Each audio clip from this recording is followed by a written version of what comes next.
Hi friends, welcome back to our channel. இன்றைக்கி எல்லாருக்கும் all time ஃபேவரட்டான சைட் டிஷ் பார்க்க போகிறோம்.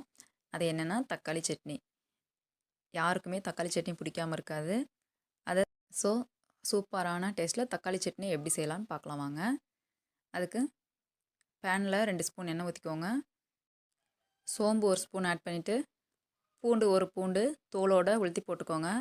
அது கூடவே வரமிளகா ஒரு 5 காரத்துக்கு ஏற்ப ஆட் பண்ணிக்கலாம். வெங்காயம் சேர்த்து நல்லா வதக்கிக்கலாம். அது கூடவே கருவேப்பிலை 2 கொத்து ஆட் பண்ணி வதக்கிக்கலாம்.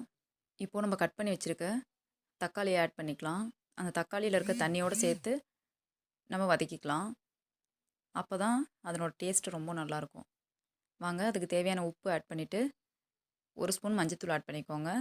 மஞ்சத்தூள் தக்காளி சட்னிக்கு போட்டோம் அப்படின்னா நல்ல ஒரு கலர் கொடுக்கும். சிலர் ஸ்கிப் பண்ணிடுவாங்க. அதை மஸ்ட்டு ஆட் பண்ணிக்கோங்க, ரொம்ப நல்லாயிருக்கும்.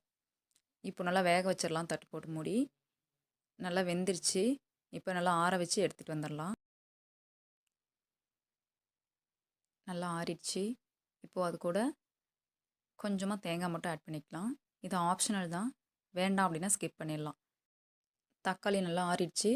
இதை அரைச்சி எடுத்துகிட்டு வந்துடலாம்.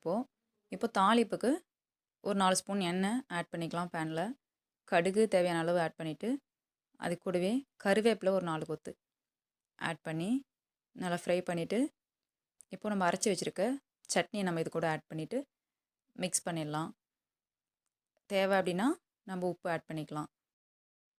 இந்த சட்னி இட்லி, தோசை இல்லை பூரிக்கு, நம்ம சாதத்துக்கும் ரொம்ப அல்டிமேட்டாக இருக்கும்.